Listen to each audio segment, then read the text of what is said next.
Welcome to the Sour Go-to-Market SaaS Takes podcast, where all your favorite SaaS leaders spill their controversial opinions while testing their taste buds.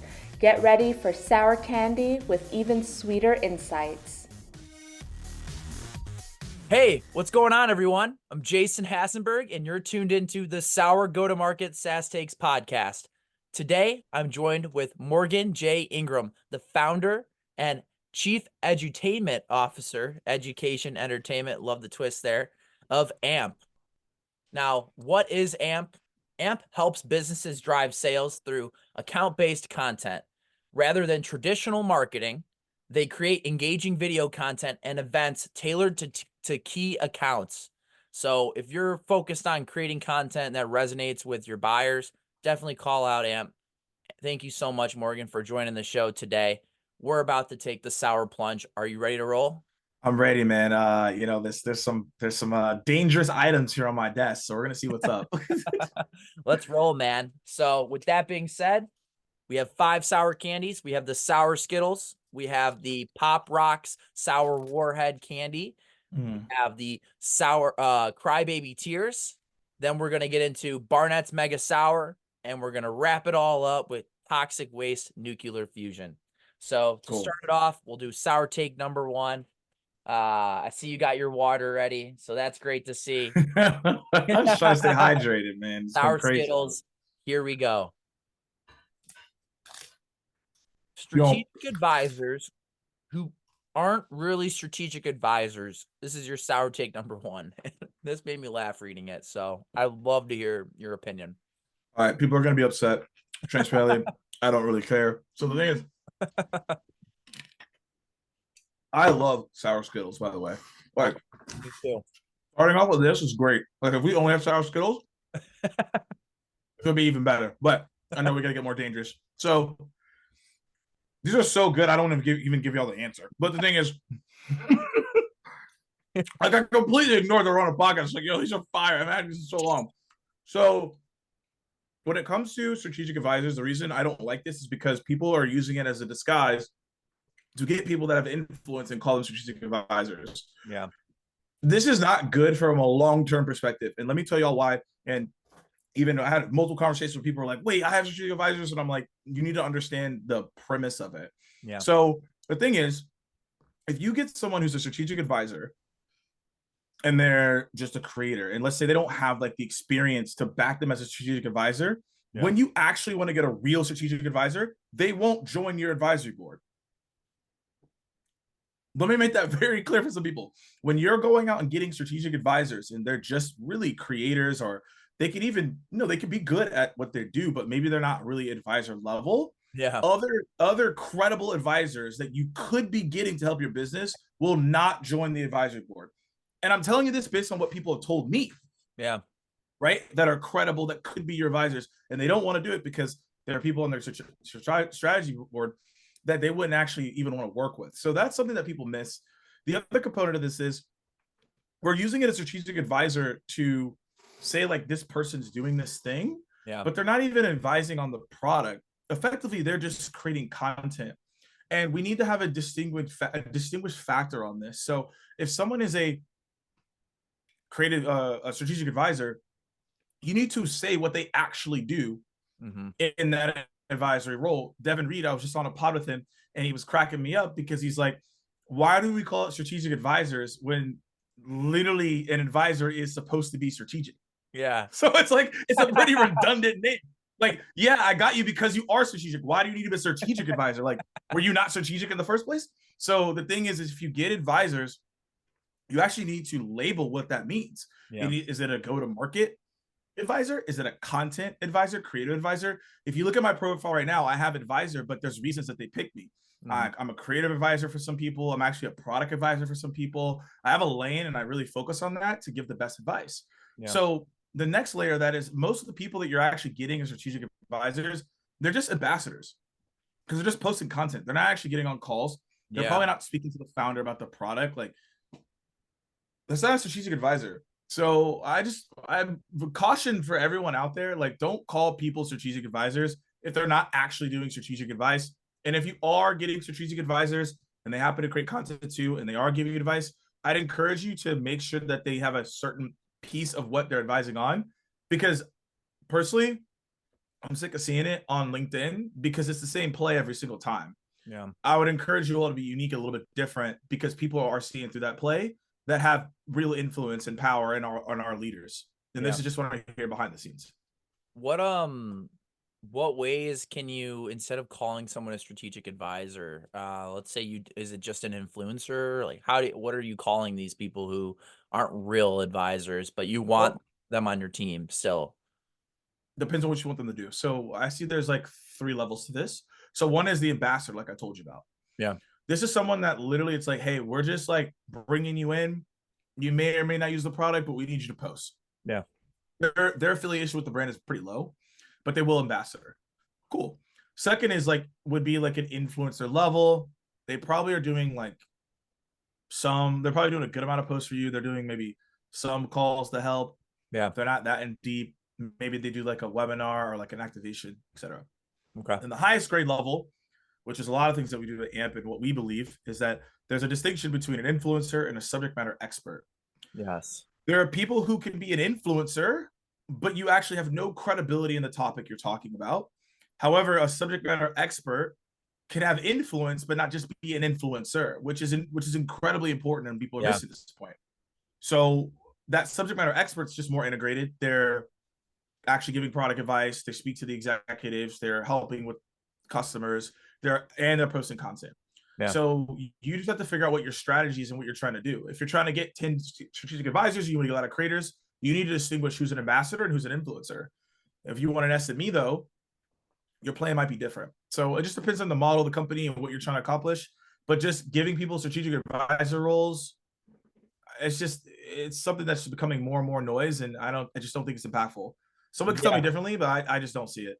Yeah, I've definitely seen a lot of people who are advisors at like 8 or 9 companies, and I'm like, how are they even making an impact there? I'm not really saying the title, right? I'm all I'm seeing is advisors, so I could totally understand where you're coming at it from this point. Now, flip side, imagine you're in our viewers' shoes, and maybe they want to become advisors, or maybe they are advisors, and is there a downside to being an advisor and not really having guidelines or swim lanes for what you're advising on? As the person listening in, they are currently an advisor, or companies that are looking to do this? Because let's say it more from the person's point of view, who, because a lot of people are trying to go the fractional route, right? Or the advisor route. So what's that advice there for them? Yeah. So if you're going fractional, that's a little bit different than being an advisor. Yeah. If you're trying to legitimately do a fractional role, yeah, that's different. But let's go to just the advisor. So most people just like having that role as a strategic advisor. Yeah. Okay. So the thing is, you could still be an advisor, but like I said earlier, just to distinguish what you're trying to do. Yeah. So people come to you for that one thing. So again, I have a company that I advise for, and I am the creative content advisor. So anytime they're trying to do something creative, they come to me for just that thing. Yeah.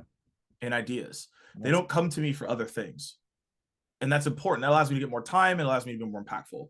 But if you're just a strategic advisor, it's too vague. So no one actually knows what to come to you for. And so every founder that I've talked to, because I've been doing this for a while in these advisor relationships since 2017, 2018, I would just say I'm an advisor, and then nobody would know what to come to me for. So now I tell the founder, hey, here's the one thing I'm going to do for you, or 2, depending on what they're doing. Mm-hmm. And then now they come to me saying content, product, whatever it is, right? It's just easier. So and also you're going to set yourself apart, because now it's easy when I look at your profile to be like, okay, this person is very, very pretty big in content advisory. So we need content advisory. Let's get that person. Makes it easier. And then in another vein, you just need to be very selective on how you position yourself, because if you're always just taking strategic advisor roles, they don't really hold much value when you have 10 of them. Yeah. And people pay attention to that. So you also just need to look at that, and then to reverse engineer. If you want to get the roles, it's actually pretty simple. All I tell people to do is, if you like a product, just email the founder and say, hey, I like this product, I have some feedback. Hop on the call, give some feedback. If it's valid feedback, they're going to want you as an advisor. That's how I've gotten 99% of my advisor roles. I just tell them, hey, I have some feedback. And then I give it feedback and they're like, so you want to advise? Sure. If you have good feedback, though, you can't just come in there with like generic feedback. You got to like actually use the tool. But if you've used the tool and you give good feedback, they're going to want you advice because they're like, wow, okay, that was one call. I got this value. Can I get more? Yeah, you can. And that's how I get my advisor roles.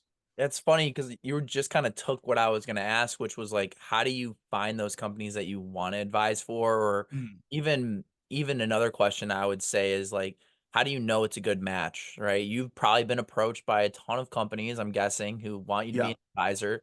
How do you sort through what's good and what, to the crap? Value system. What do they value? I mean, this might be different for everyone.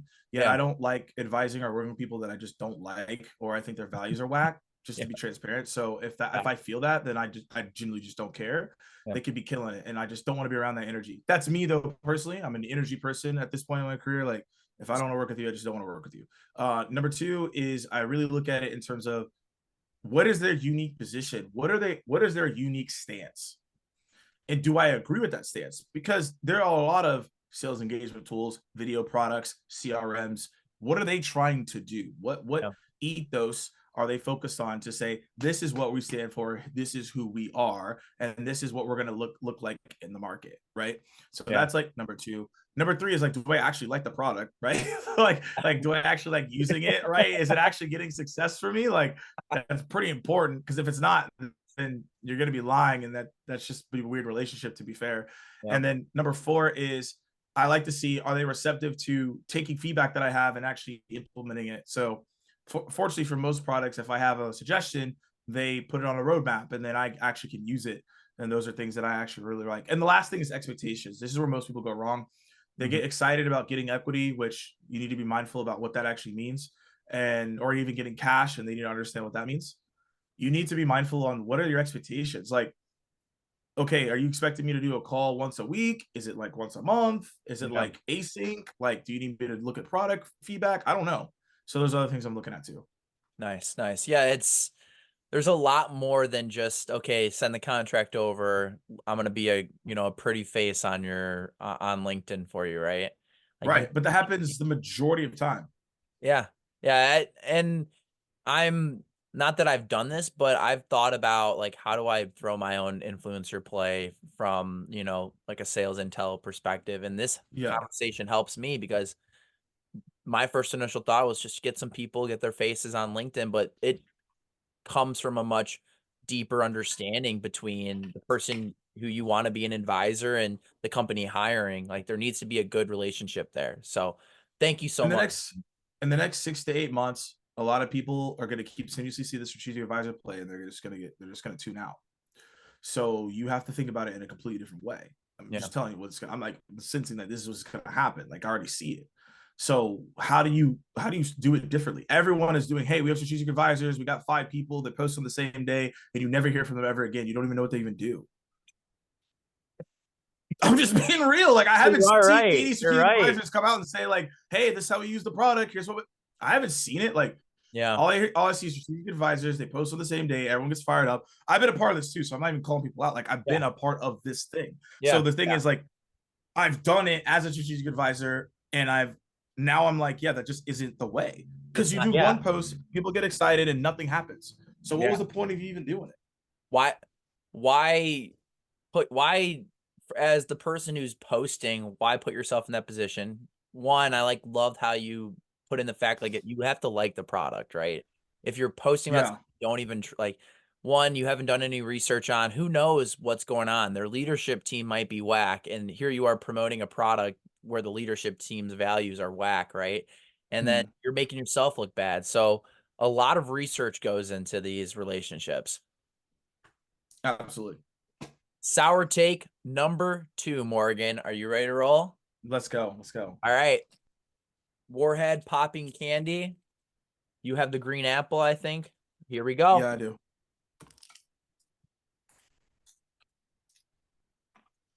This is like Pop Rocks. I love this shit, but fireworks. Sour take number 2. People who don't read their influencer deals. What are you doing? Best advice I ever got. It was about 3 years ago. Oh, actually, it was 3 years ago. Dang, time flies. So it was like when I was like really starting to understand what influencer market was. People were asking about like deals beyond strategic advisor, because most strategic advisor deals are like, I don't know, you get some low equity, nothing crazy, you get it, Yeah. and then it's like, it's not anything crazy in terms of money. But then like I started having serious conversations that are a little bit more. And so when you first get like a brand deal, you're so excited, you're just like, send me the paperwork and sign it, but you actually don't even read what's even in it. And there's these little things that people don't even realize. Like in a lot of the deals, one thing I always look for is you have to watch out for it's like worldwide in perpetuity world license free content. And then what I mean by that is when they put that in the contract, that means they own your contract for the rest of the life. And Wow. they can put it in paid ads, they can put it in customer testimonials, they can put it on their website. And like that's bad. So what if you worked with this brand for a month, and then now you're trying to get a long-term deal with another brand for a 2-year deal, but then your content's on their website, and guess what? You can't do anything about it because you signed this deal. You gave your content away. And so now it's a conflict. So you have this other brand, but you have this like, so you gotta be careful. And so like what I did is I actually I started doing a lot of YouTube research on like, how do I read contracts as a creator? What do I do? What should I be looking at from a B2B standpoint? I also have a legal team as well. Like if I'm missing stuff, like this is very serious. Like I'll pay X amount of money in legal to make sure that long term, the company, me, AMP, does not get screwed. And so reading your contracts is important. Don't just get excited because you're getting money now. Like that's cool, but like you actually would lose the money long term if you're not reading these agreements. How long can you have the contract? Like, is there a non-compete in there? Sometimes people like to throw non-competes for a year, and you did one content piece for them. So you got to pay attention to your contracts. And I'm baffled how many people just aren't reading their contracts from what I'm hearing. Like, this is serious business. Like, that's what most people also are missing right now. If you're an influencer, yeah, it's fun to create content, but also realize this is a business. Yeah. Like, you need to be a professional and you need to read your contracts. I mean, I haven't personally heard anybody like that's had this happen to them, but have you heard any stories that this has happened? And I have. That's why it's a take. I'm not gonna call people wow. I'm just saying that like this is what I'm hearing, right? People are like not reading contracts, signing contracts, don't have contracts. Like I'm like, what?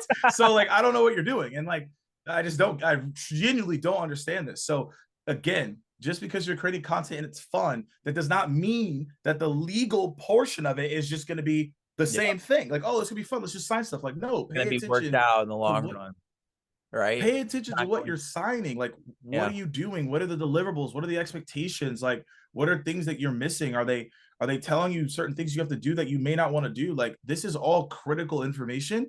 And I've learned a lot along the way. Like, I'm not saying every contract has been perfect, but now, I read every contract. I send it to my team. They analyze it. We go back and forth. And there's things every single time where I'm like, dang, I would have missed that. That was actually a big deal. So these are important things. Yeah, and it's good to have like someone other than yourself looking at these contracts, right? Like you could go through yourself and there might miss something. But I think the reason why we're getting to this point is because you're seeing everybody post on LinkedIn and on social media. Oh, I got this. I'm an influencer here. I'm an influencer there. So like people who are like me who are just starting to create content, and maybe there are some companies that are starting to reach out to them, they're way more likely to just be like, let's fucking do it. Screw it. I get it. We're gonna go, right? Because I wanna start my brand. I want to pick my brand up. But what I love what you're saying is like, don't sacrifice the long term for the short term success. It's not even short-term success. It's just a dopamine hit of getting signed. True. Like, just relax on the dopamine hit and just make sure you review your contract. And some of you may say, well, Morgan, I don't have the money to get a legal team or someone to review it. That's fine. I'm just saying that, like, just do your due diligence. Watch a couple of YouTube videos. Yeah. And just make sure you're reading the right language.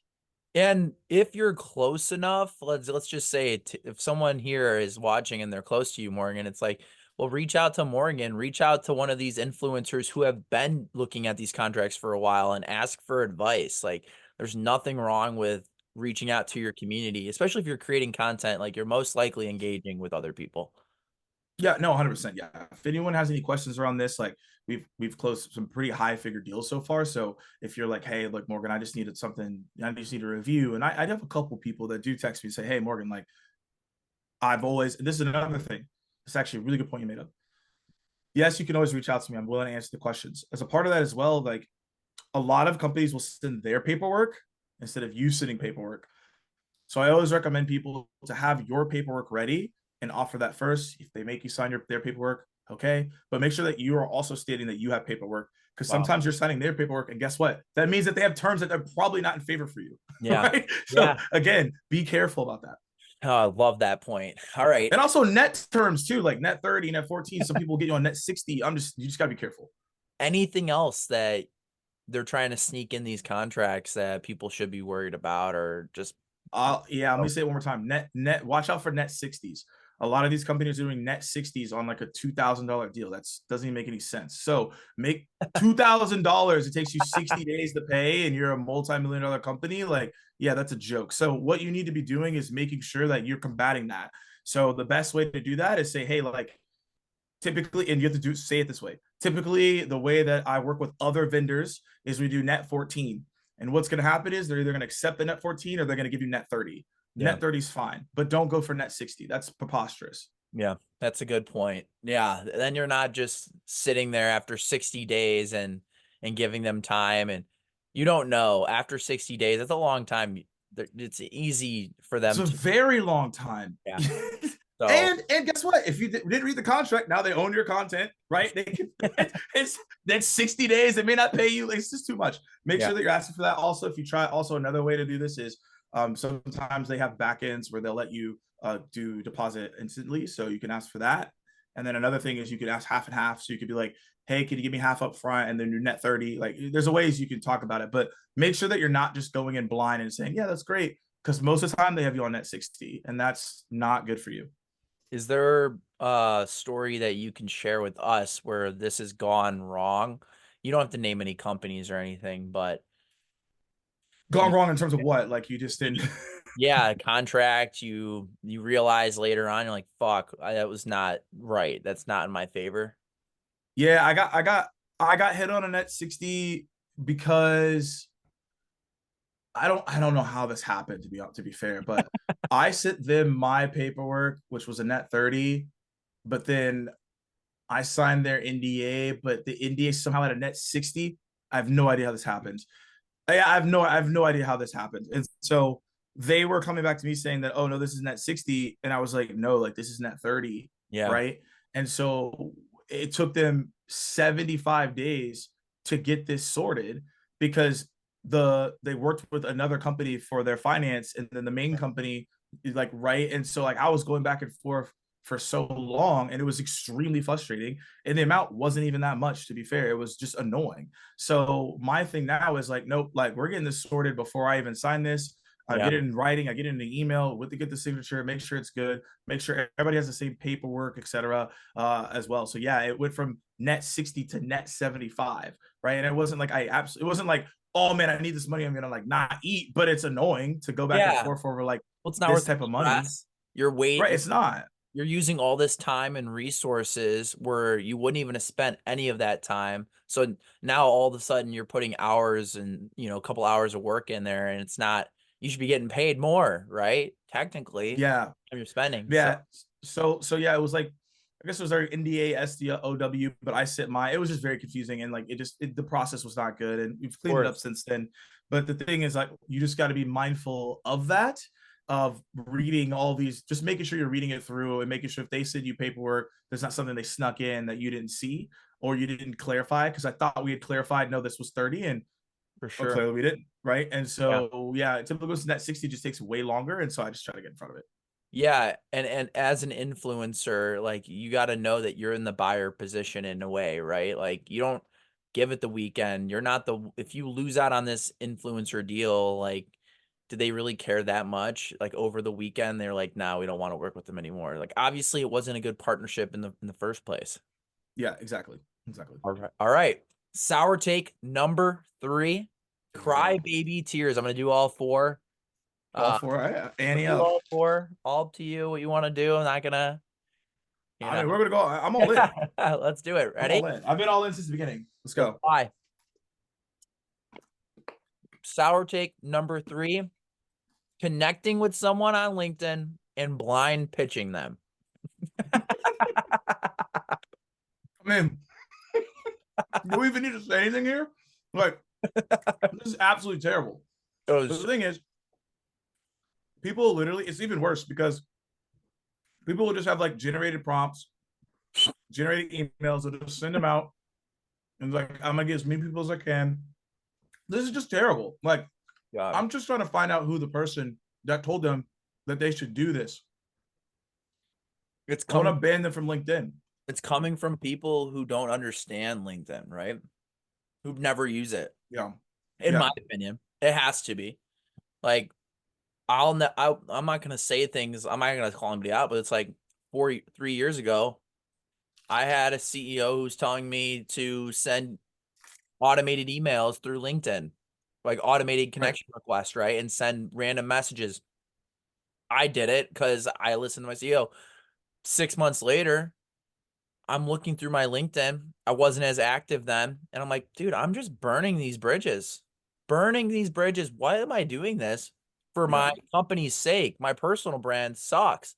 So I want to hear from your opinion on what, instead of doing the wrong thing, what should you actually do to, like, if you're new to LinkedIn or if you're trying to build relationships? Because me and you, it's been 2.5 years for me where I've been building this. So it's different for me. If I connect with someone, people know me.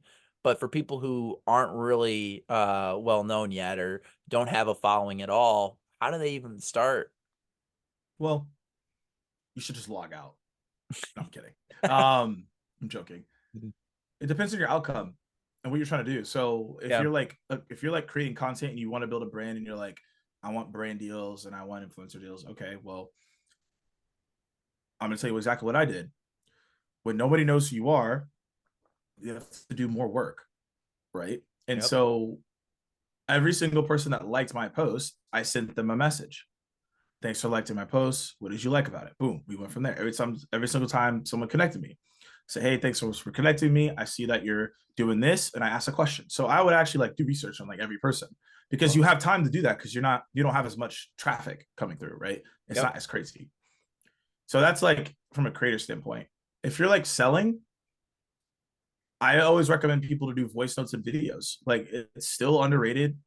I've been saying this for 5 years now, I think, and people still don't do it enough. So videos, voice notes are always going to be a winner for you because it shows that you took the time to do it because it's hard. You can't scale those things. Yeah. You can't. I mean, I guess you could create AI videos, but like I wouldn't recommend that. But like, and what I mean by AI videos is like you're just literally not even saying anything relevant. I think there's a way that you can scale it in the right way, but a lot of people do it and it's just like not even the right legit, way, right? Yeah. So you just want to make sure you're not automating that. But if you're doing voice notes like that, you can't even automate that at all. That's actually the most like genuine form. And I listen to that's those. what it's. I mean, when you get one in, it's hard for me not to listen. Exactly. Right. So for the people who are sitting here and they're being told by their managers, like, we need to get these deals in the door. And I'm speaking specifically to maybe it's marketing, community managers, and also salespeople. How are you pushing back with your manager, or how are you taking that situation and actually going out and hitting these numbers by being involved in the community? Well, let's go back to what you're asking. Is it more so like the manager's telling them they have to send out automated messages and they're combating against that, or they're just saying you need to get meetings? Because I think those answers would be two different things. Yeah, I think the first part is the manager doesn't really know how to. It's one of those guys who, let's just do more activities and we're gonna see more results, and so they're willing to try different things, and they're just basically looking to the reps to figure out what's the best way to do this. Look, all right, depends on how sour you want to be, right? It's kind of like I'm just sour, saying, like, man. Depends how sour you want to be. Like, Come so there's a couple of things. If you're a rep, like, depends on where you're at. Like, I'm just giving you all examples, so you don't have to like be like, Morgan, you're crazy, but like just hear me out. So the first part is like when a manager tells you activity, whatever. So you'll say, okay, I'll do it your way. I'll do 100 of these things that you're telling me to do. However, I'm going to do it my way 100 times, and we're going to see which one's better. Love it. If you really are feeling it and you feel like this is it, and if you shy away from it, that means you really weren't that confident, to be fair. Yep. Because if you really think there's a better way, you'll go 100. I'll do that all day long. I'll do that with anyone. Someone's like, hey, I'm confident enough that my approach is probably better than what you're telling me. You have to have that confidence. Yeah, so that's like number one. Yeah. Right? Number two is you could just do it, but then not say that. So you can still run in the background and then just run your own test and then show the data later. Yeah. Depends on your style. 3 is you could also just have a really good conversation with your manager too. And say, okay, you want us to do these messages. Let's look at these messages. Would you respond to this? And some people are like, that's rude, but it's actually not. Like the problem with most outbound and things of that nature is that we don't even look at what we're actually sending and ask ourselves, would we actually respond to this? Yep. And large majority of the time, it's no. Yeah. So why? Right. And so those are the conversations you can have with any manager and essentially do what you need to do. Yeah. It's like I'll write a lot of my posts, and even when I was hosting events, I'd be writing the posts for the events and the messages and the invites on a Friday. And then I'd get back on Monday and I would look at it and I'd be like, dude, what was I thinking? Like what was going on, dude? Yeah, people aren't doing enough review, right? They just want to like build and send out. But when you have a team of 20 SDRs and you're creating the sole messaging and you're not actually taking time to review and you're not talking to your ICP and people that you would actually be selling to, you're taking your issue and now you're setting it on fire. All your SDRs are using this language, and I've seen it time and time after, Exactly. 100%. Let me ask you this, Morgan, for people who, and since because you're focused on community, you're lifting others up, what's the easiest way for companies to start to do outbound in the LinkedIn sphere? You mentioned communities earlier. So this is like important for everybody to know. Yeah.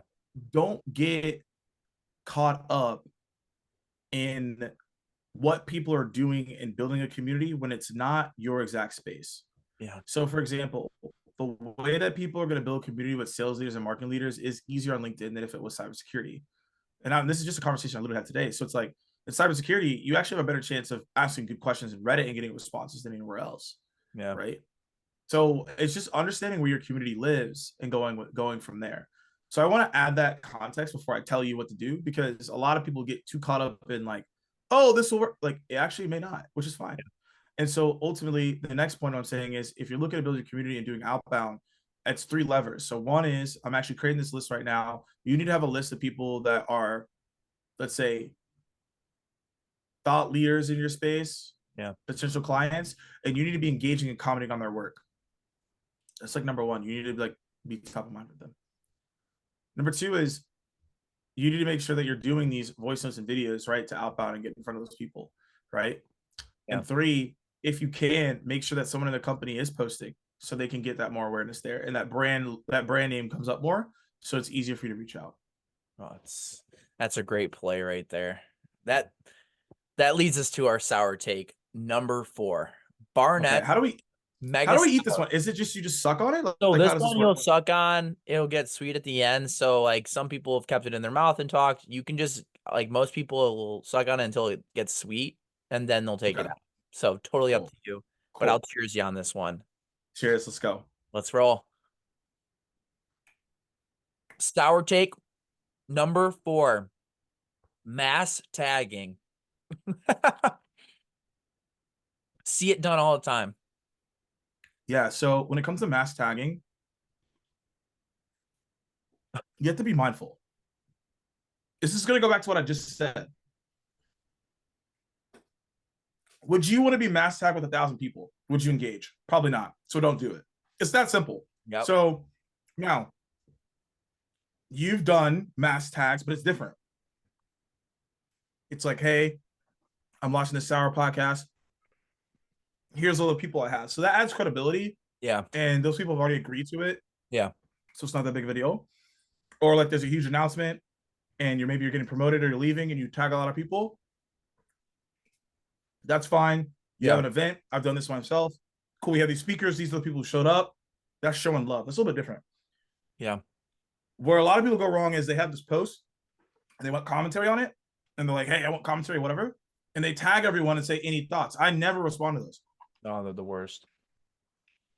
If you want engagement, you should read a post that went really well, tag that one person and say, wow, this point was great. And they will comment and engage. But if you have 20 other people that ask, hey, any thoughts on this? I'm not going to comment because like, okay, now I'm just grouped up. I don't want to do that. Well, and I remember like back in the day, I used to like comment. I would send people messages and be like, yo, like, do you want to, I saw you engage with my post. Like, do you want me to tag you every time that I post? And that used to be a big thing where it'd be like, you get like 20 people that you'd always tag on your post. But then what happens is they're like, dude, you're not commenting on my post. Like, you need to comment back on mine, and it becomes like this huge time sucker where you're just like basically commenting on each other's posts. It's like these engagement pods, right? That we're talking about. Of course. Yeah. And it leads to one, who the hell is liking your posts? Like you're getting engagement from people that really never really cared. I would I would rather put posts out there that are liked by people because they actually like the content than because I'm commenting on their posts. And I know this happens all the time, but what's your take on that? Because I know a lot of people are like, well, you have to start engaging with other people's content and they'll engage with you, which I totally understand, which I do, but this is my biggest struggle now to be, I'm going to be super real, Charlie. This is actually my biggest struggle because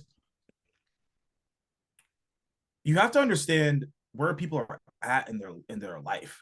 Yeah.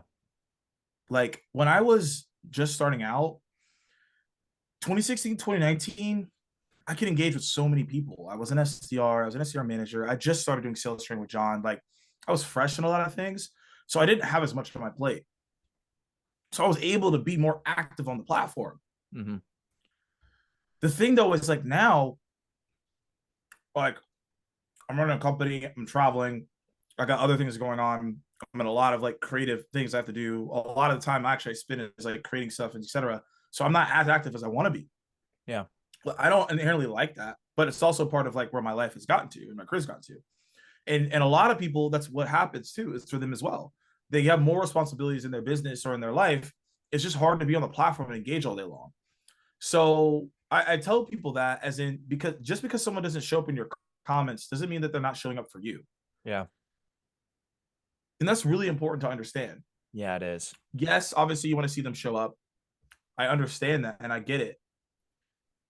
And you want people to be there for you because this is the content is going to help you build your career.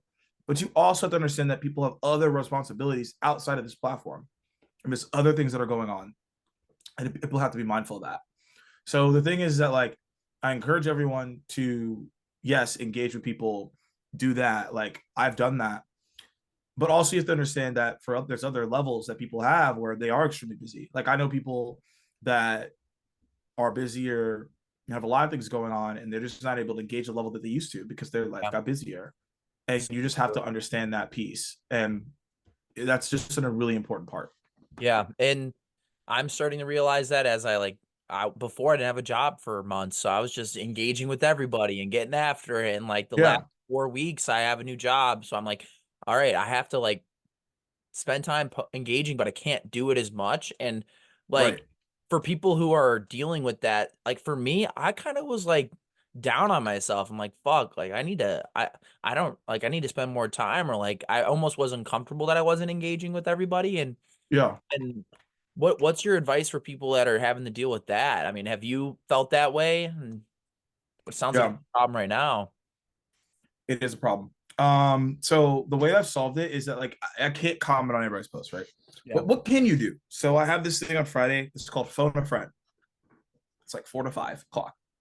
But you're cutting in my time right now. So we're friends. So we're good. So this is it. Pod with a friend. It's a new one, right? But the thing is, I'll send people voice notes. I'll call them. I'll see how they're doing. And that still goes an extremely long way. Yeah. Because people will know when you start being busier. And I've seen it. And I'm not speaking from a place of like, oh my gosh, I'm speaking from a place I've seen it from beginning to now. Like I was at a spot where I had 100 followers. I was at the spot where my post got 5 likes, right? I've been at the spot where I had no engagement, right? Yeah. I've been at the spot where I was reaching out to people and I understood, oh, they were busy, right? And getting their time. So I know where a lot of people are at right now in their starting journey. Like I've been there. I get it. So I know how important it is for people to reach out to you that you wish would support you more in your comments. I understand that too. And I know that's a dilemma, but I also want to support people because that's how my whole brand has been. Yeah. So now I'm like, okay, well, I can't do it to the scale that I want to. It's not possible physically. But what is possible is reaching out to people and just seeing how they're doing and asking how I can support, maybe beyond just commenting on their posts. There's probably insight I can give them that's probably more than just commenting. I probably can give them something way more strategic or something that they actually need, right? And so that's why I call people, I voice note, I catch up with people, and that has worked really well for me when I've done that. I like the idea of like, instead of it just having to be like a commenting relationship, take it one step further. You get their phone number, right? A lot of things that I've been doing lately is like, the contacts I have, great. I have them on LinkedIn, but if LinkedIn were gone, what would I do? I'm done, right? So I've been transferring a lot of those relationships over to text and having their phone number because that's where the real relationship starts. You know, it's not just the commenting back and forth. I've done that. I've had people, I know they're commenting because I commented on their posts. And yeah, it helps with engagement, but it doesn't really create a relationship. I mean, not really at the end of the day. No. Question for you though. For people who are just catching flames and there's a lot of people trying to create content right now, is there like a small sour take that you have where it's like, how do you actually like be different, because so many people are creating content and want to stand out and doing all these different things and doing all these LinkedIn takeovers? How can you be different when you're creating content? Yeah, so the generic advice you're always going to is like, be consistent. And like, that is advice, but like, that's not going to be as helpful, to be fair, because like, you could be consistently bad. So I'm just being real. Like, that advice actually is like not that great when you think of it, because you could consistently suck. So no, be consistent sometimes isn't the lane. Now, you can be consistent to figure out what to do. I understand that, because some people are gonna be mad when they hear this, but I'm saying like, you also could be consistently bad. Yeah. And also, I've been there.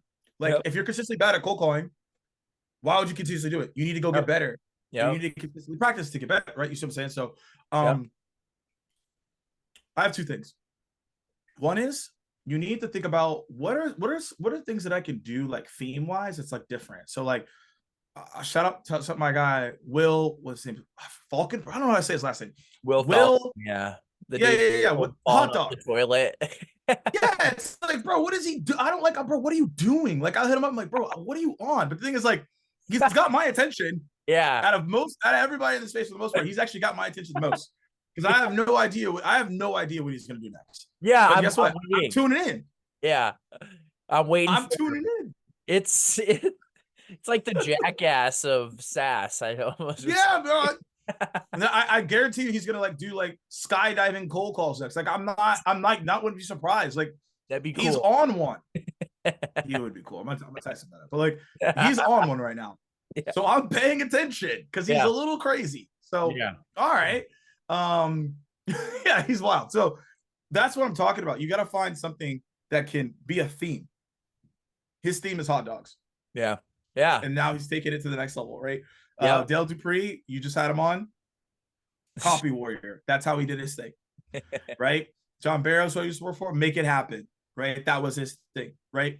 My thing was keep dialing, but then I did muffles with Morgan. So that's what popped me off. So you have to think about, what am I going to do uniquely different? You actually got to think about this. I actually would not, this is kind of counterintuitive to what you talked about. Wow. I would not consume as much content on LinkedIn. Wow. Why? Because now you're going to get in group thought. Yeah. And when you get in group thought, you're just gonna do what everybody else does. That's Like, so oh yeah, true. we're all together. Like, go to other places. Like, I spend actually a lot of time on YouTube. Art. I spend a lot of time on Twitter, or what X, but I call it Twitter, right? So I spend a lot of time here because I'm learning from other people and I'm getting insights to think about how I can do things differently. But I've actually found that when I consume things, I say these are good ideas, but then I also take that away and write my own things down so that I don't get caught up in the group of thought as well. Because Yes. then that's when you don't have original thoughts. That's when you don't have that content that stands out. Yeah. So those are things that I would recommend on that part. And then number 2 is like, look, I got this insight probably in 2018, 2019. It was really good for me. Like, don't get caught up in the group that you're in or even the platform and you blowing up and Wow. thinking that you become better than everybody else.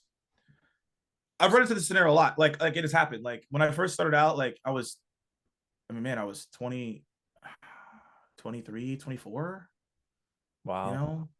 And like everyone's like messaging you, be like, yo, you're sick, you're the go, da da da. And like, yeah, that's gonna get to you. I don't really care what anyone says, it's gonna get to you. Right. And so you start feeling yourself a little bit too much sometimes. Yeah. And then you actually start waning away from focusing on the craft.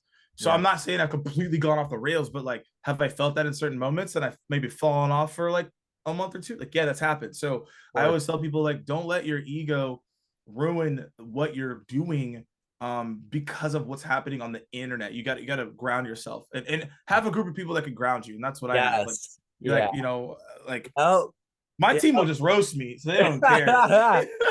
No, you're so right though. Like you need to have it's your family, your friends. Like when the Sour Takes podcast was going live and we had that huge launch and I was feeling myself. My friends were like, dude, you're so funny. It's like only less than 0.001% have actually seen this podcast take place. Like it's not that big of a deal. It's like Yeah, brings me back down to earth, right? It makes me yeah, realize, okay, yeah, I have a huge mountain to climb here. I'm yeah, just at the beginning, right? I mean, exactly. Kobe Bryant wins his first championship. It's not like he's done there. He's still hungry for a lot more, Yeah, let's do more. you Exactly. know?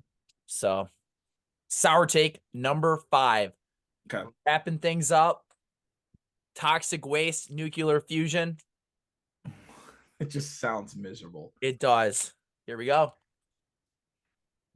Public shaming on LinkedIn. I just talked about this topic with Dale, actually. I know. So I think it's funny that you're bringing this up too. And I think it has something to do with you guys being so big on LinkedIn that you've experienced this. Look, this is another big one. Creating content is very hard and it's very revealing because you're putting everything out there. Yeah. And you don't know who's going to see it. There are people who have never liked or commented on my posts, and they've seen my post before. Yeah. So people have opinions of who I am before I even see them. Yeah. Good or bad. And if you do that consistently enough, people could frame an opinion that they just don't like you. Yeah.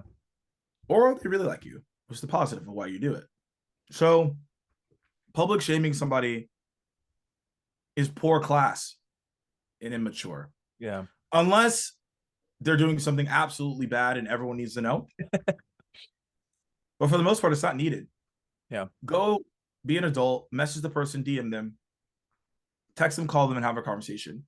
Anyone who public shames anyone did it off of emotion, or they're just in a bad place, which again deals with emotion.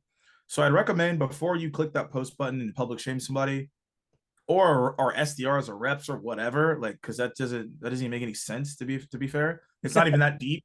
No. Like, you got a bad cold email, like nobody really cares. It's like not that big of a deal.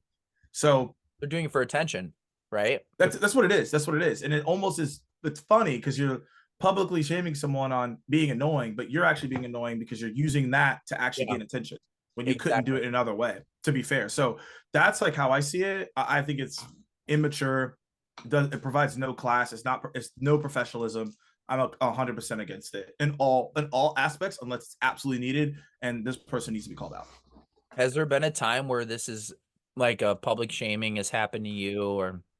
Maybe there's Yeah, multiple like times. comments and it's actually impacted you a little bit in a negative way for at least a little bit.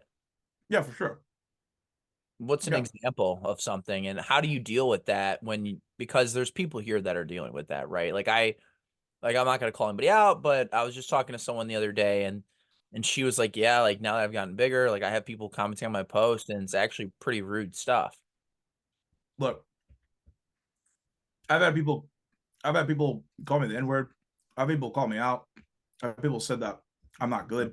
I've had people tell me to quit. So, like, I guess at this point I don't really care. But the thing is, when you start out, it is very, very painful because you're like, dang. Like, the thing is, it'd be different if you were just controversial to be controversial.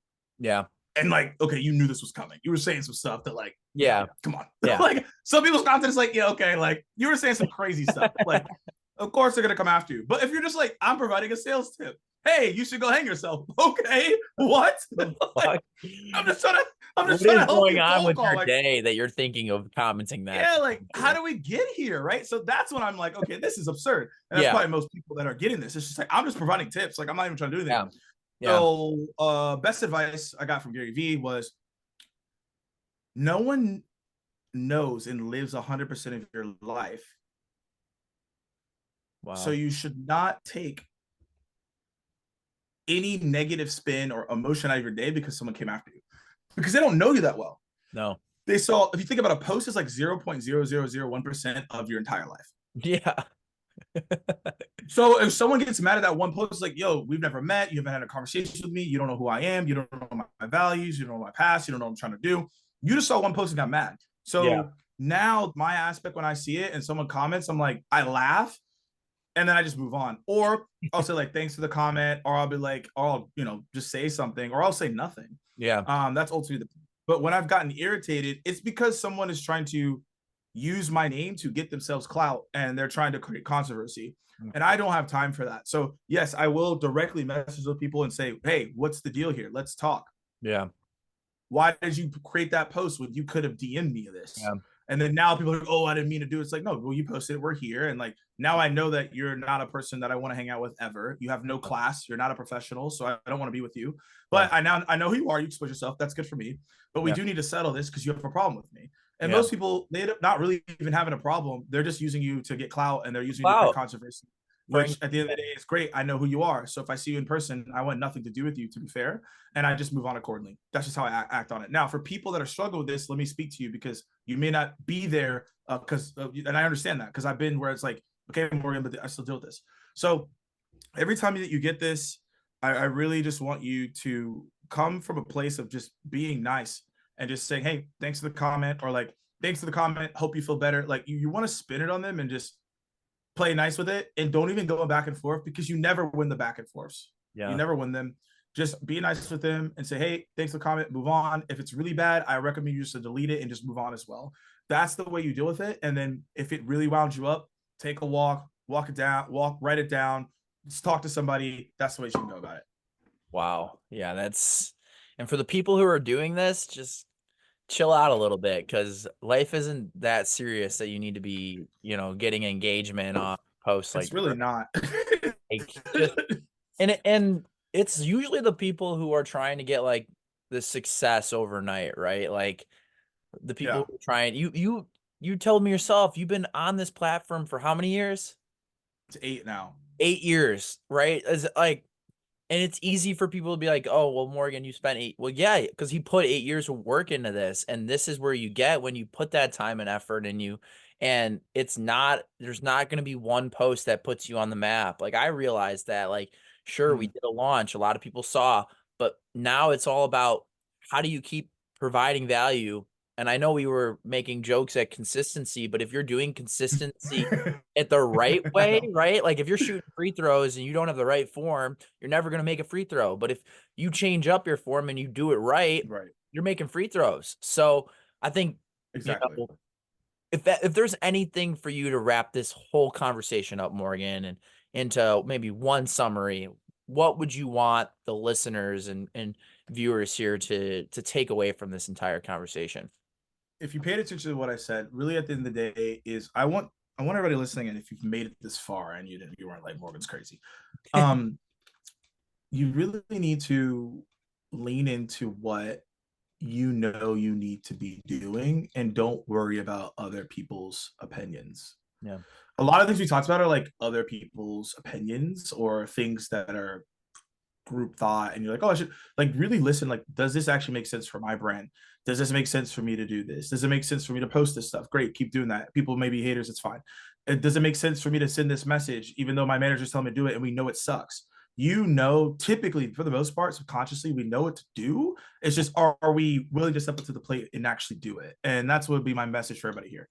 Oh, I love that. I love it. And Morgan, where can people find you right now? Where are you most engaged on right now? Yeah, I mean, we just talked about it. LinkedIn for sure. You can go follow the AMP company page. We have some cool content that we're starting to do. And then Twitter as well. I'm there. YouTube, I'm also popping off there too. So I'm starting to get more active on other platforms. But yeah, excited to be on here, man. Thank you so much, Morgan. I really appreciate you taking the time to walk through these sour takes. And you were a champ. I think you were the best, better than anyone else that was on the show that handling the sours. So kudos to you on that, man. And man, then like, we gotta ante up the sours. That was easy. That Come was on. for you, man. I'm gonna send over a new pack one day, and we're gonna recap this whole thing. So We're running back. thank you so much, man. Hope you have a wonderful day. And I'm rooting from the sidelines for you, and it's been great getting to know you. Absolutely, man. Appreciate you. See ya.